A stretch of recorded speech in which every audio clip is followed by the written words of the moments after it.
Burada ən əsas məsələ köç yolu üzərində olan nə mənzərələrdir, nə işin romantikasıdır, çoban həyatı, gözəllik, mənzərə və s. Bunların da öz yeri var.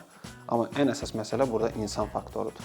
Yəni minillik bir prosesdə insanın rolu bu prosesdə nədir?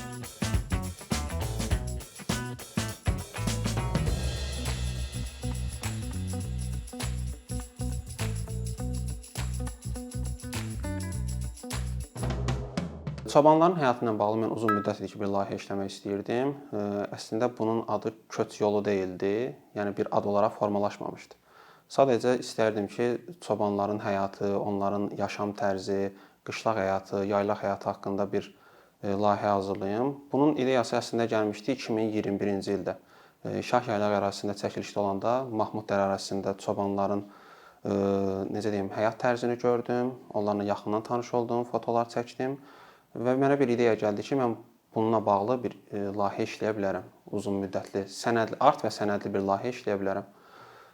Lakin sonrakı dönəmlərdə müəyyən məsələlərlə bağlı bu layihə bir qədər təxirə salındı.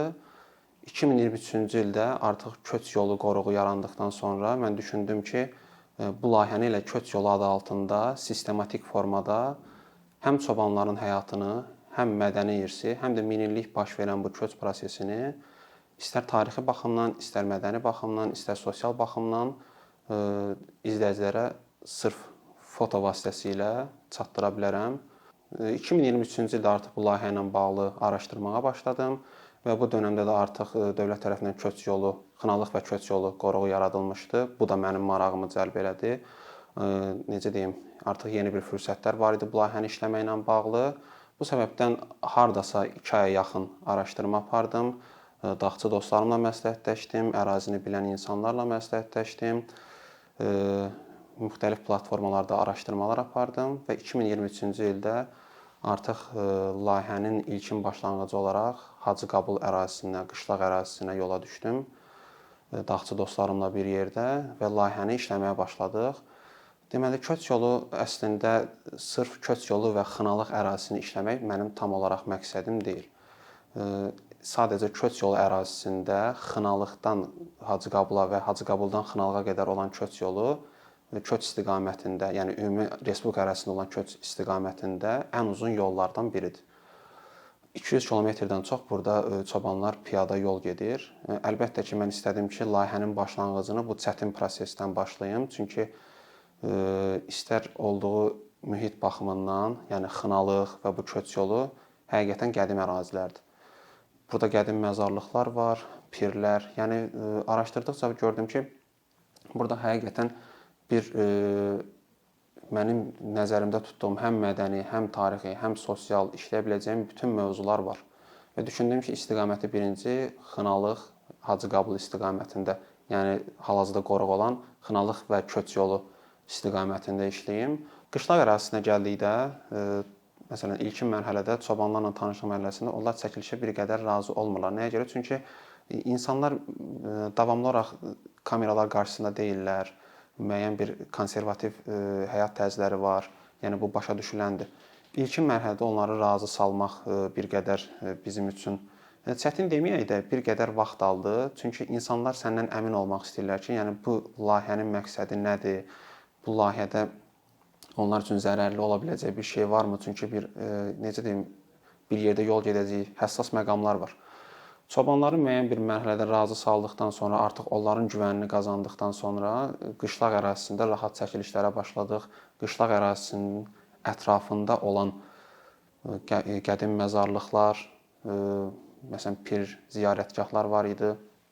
Onların çəkilişini etdik. Çünki layihənin ən əsas məqsədlərindən biri bu idi.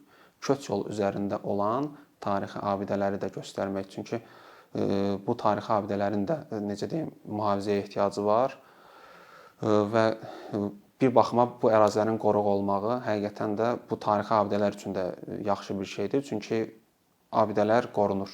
Yəni bu mədəni irs artıq qorunmağa başlanır. Bunun layihələri fotolarda göstərdikdən sonra, məsələn, orada bir maraqlı bir məqam var idi. Qışlaq sahibi öz ata-anasının məzarını elə həmin qışlaqda dəfn eləyib. Onların üçün bir abidə tərzində bir qəbirlər idi, məzarlıq idi.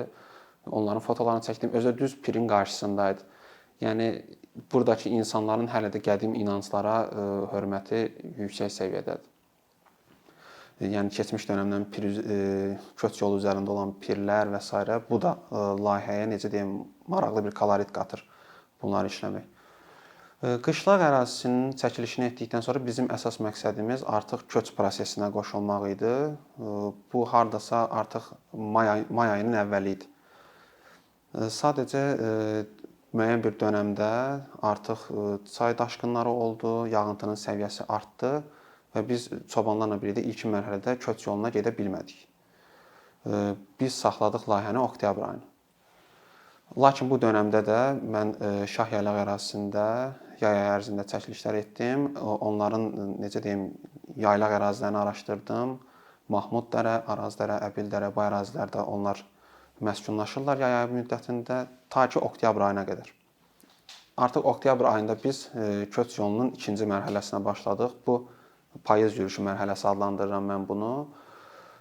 Biz Xınalıq kəndindən çıxdıq, üzü Hacıqabul istiqamətində artıq irəliləməyə başladıq. Yol istiqamətində hardasa deyərdim ki, bir 10-12 gün çobanların sürətinə baxır. 15 gün də ola bilər.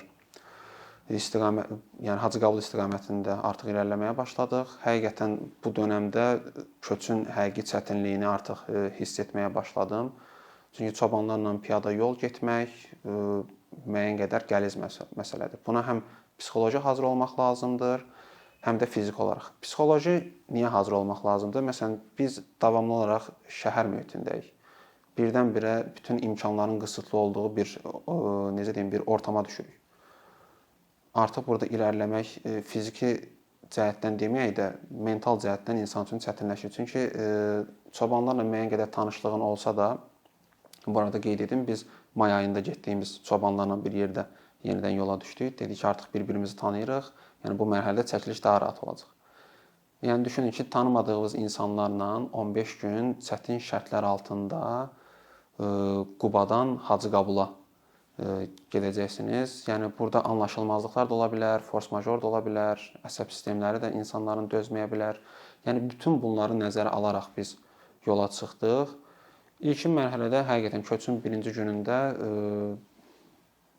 nisbətən rahat irəlilədik. Çünki hələ Quba ərazisində idik. Qubadan Xınalıq ərazisindən Qalaxudat yolu üzərinə qədər olan ərazi rahatdır köç yolu üçün. Orada çəkilişlər etdikdən sonra artıq ikinci gündən sonra Üzücək kəndi istiqamətinə dağları aşıb gəldikdən sonra artıq necə deyim, bir qədər proses çətinləşir. Burada qidadan tutun, su ehtiyatına qədər hər şey limitli saydadır. Yəni şəhər gündəlik həyatında istifadə etdiyimiz rahatçılıq burada yoxdur. Həm bu çobanlar üçün də aiddir, gələn fotoqraf üçün də aiddir. Bu layihənin necə deyim, ən əsas vurucu nöqtəsi, necə deyim, fotoların insanlara həqiqətən təsirli formada çatması ən əsas səbəbi fotoqrafın çobanlarla birlikdə eyni əziyyəti çəkməsidir. Yəni necə deyim, biz imkan yaradıb bunu maşınla da gedə bilərik. Məsələn, kənardan dayandıq, məntəqədə çəkdik, yenidən maşına mindik. Bu eyni ab-havanı verməyəcək. Ən əsas məsələ çobanlarla birlikdə bu yolu getməkdir. Çünki yolun hər saniyəsində müxtəlif anlar yaşanır. Məsələn, yol getdiyimiz yerdə baxırsan ki, artıq necə deyim, qoyun balalamağa başlayır, müəyyən proseslər baş verir. Məsələn, bəzən maşın xarab olur. Çobanların yüklərini daşıyan bəzən atla daşıyırlar, bəzən də köhnə sanitarka maşınlar olur. Yükləri yığırlar onun içinə. Bir dənə çoban sırf maşınla digər çobanları müşayiət edir, qalan bütün çobanlar sürü ilə birlikdə məsələn yolu davam edirlər. Bu maşını sürməyin özü belə çox çətindir çobanlar üçün. Nəyə görə? Çünki ərazidə bir maşın yolu yoxdur. Müxtəlif relyef üzərində maşın sürülür. Bunun palçığı da ola bilər, yağışı da ola bilər. Məsələn, Xaltan aşırımı çobanlar üçün, ümumiyyətlə köç yolu üçün Xınalıq və köç yolu ərazisində ən çətin nöqtələrdən biri Xaltan aşırımıdır payız ayında. Nəyə görə? Çünki ciddi yağıntı olduğu halda bu ərazidə tamam palçıq olur və sən müəyyən bir qədər yoxuş qalxmalısan. Müəyyən sürü ilə bu yoxuşu qalxmaq, tikanlı yerlərdən keçmək həqiqətən çobanlar üçün çox çətindir. Bizim oktyabr ayında da çətinlik çəkdiyimiz nöqtə o nöqtə oldu. Xaltan aşırımının başlanğıcı. Layihə ilə bağlı ən əsas fikirlər əlbəttə ki, qışlaq həyatını çəkdikdən sonra məndə tam formalaşdı. Dediyim kimi, ilkin mərhələdə müxtəlif platformalarda bunu araşdırmaq müəyyən bir yerə qədər sənə dəstək olur. Amma artıq əraziyə gəlib çatdıqda, çobanlarla söhbət etdikdə, ümumi layihənin bütün fikri formalaşdıqda başa düşürsən ki, burada çəkiləsi, görüləsi çoxlu işlər var. Və getdikcə, məsələn, araşdırma apardıqca, çəkiliş etdikcə layihənin məqsədi məndə formalaşmağa başladı. Yəni mən bu layihəni nə üçün işləyirəm? Bu layihənin məqsədi nədir? Necə yardımcı olacaq? Dedim ki, mən layihəni əsasən ilkin mərhələdə 3 hissəyə bölmüşəm. Layihənin mədəni tərəfi var, layihənin tarixi tərəfi var, layihənin sosial tərəfi var. Mənim üçün layihədə ən əsas vurucu nöqtə və mənim üçün ən vacib nöqtələrdən biri sosial tərəfdir.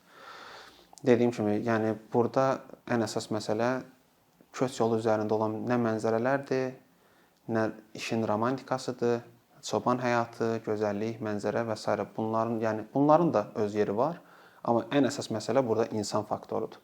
Yəni minillik bir prosesdə insanın rolu bu prosesdə nədir?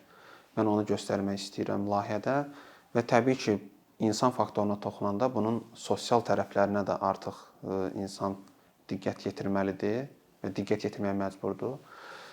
Ən əsas sosial layihələri araşdırarkən mən çobanların həyatında, necə deyim, övladları ilə bağlı mövzular mənə çox maraqlı gəldi. Nəyə görə? Köç yolu çox uzun bir prosesdir. İnsanlar oktyabr ayında gəlirlər qışlağa, may ayına qədər qışlaqda olurlar, may ayında qışlaqdan çıxırlar, oktyabr ayına qədər yaylaqda olurlar. Və bu proses davamlı olaraq davam edir.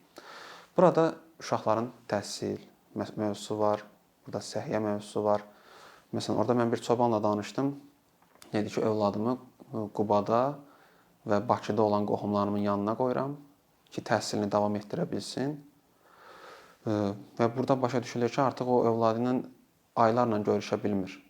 Yəni bunun artıq görülür ki, köçsün insan həyatına müəyyən qədər mənfi təsirlər də var. Nə baxımdan? Çünki insan övladından aralı düşüb.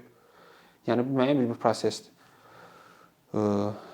Burada uşağın psixoloji vəziyyəti ilə, məsələn, mənə hərçənd bunu layihədə foto ilə göstərə bilməsək də, məsələn, mənim üçün köç yolu prosesində bu maraqlı idi ki, o uşaq nə hisslər keçirir? Məsələn, 8 ay atasını görə bilmir. Atanın nə hisslər keçirdiyini mən görə bilirəm. Məsələn, danışıqdan, məsələn, onu müəyyən qədər fotoya da əks etdirə bilirəm. Amma dediyim kimi, orada məsələn bir çoban var idi. Deyirdi ki, mən hər şeyimi satıb Bakıya da gələ bilərəm. Bu həyatdan necə deyim, imtina edə bilərəm. Bəs sonra necə olacaq? Məsələn, deyir ki, mənim ulu babam, atam hamısı çoban olub. Yəni bu bizim artıq bir həyat tərzimizdir. Bəli, bu həyat tərzinin bir çətinlikləri var. Övladımızdan, evimizdən aralı düşürük. Bütün günü yollardayıq. Amma yəni bu bizim artıq həyatımızın bir parçasıdır. Mənim də ən əsas məqsədim, necə deyim, insanların bu xoşluqla qəbul etdiyi bu bir həyat tərzini fotolarımla göstərmək, onların, necə deyim, şəhərdən kənarda da müəyyən bir həyatın olduğunu, bölgələrimizdə insanların necə, yəni müxtəlif həyat koloritlərinin olduğunu bu layihə vasitəsilə göstərməkdir. Köç yolu yalnız Xınalıq və Köç yolu ərazisində deyil. Bunun Siyəzən tərəfi var, Siyəzəndə qışlaqlar var. Bunun Zaqatala tərəfi var, Qax tərəfi var.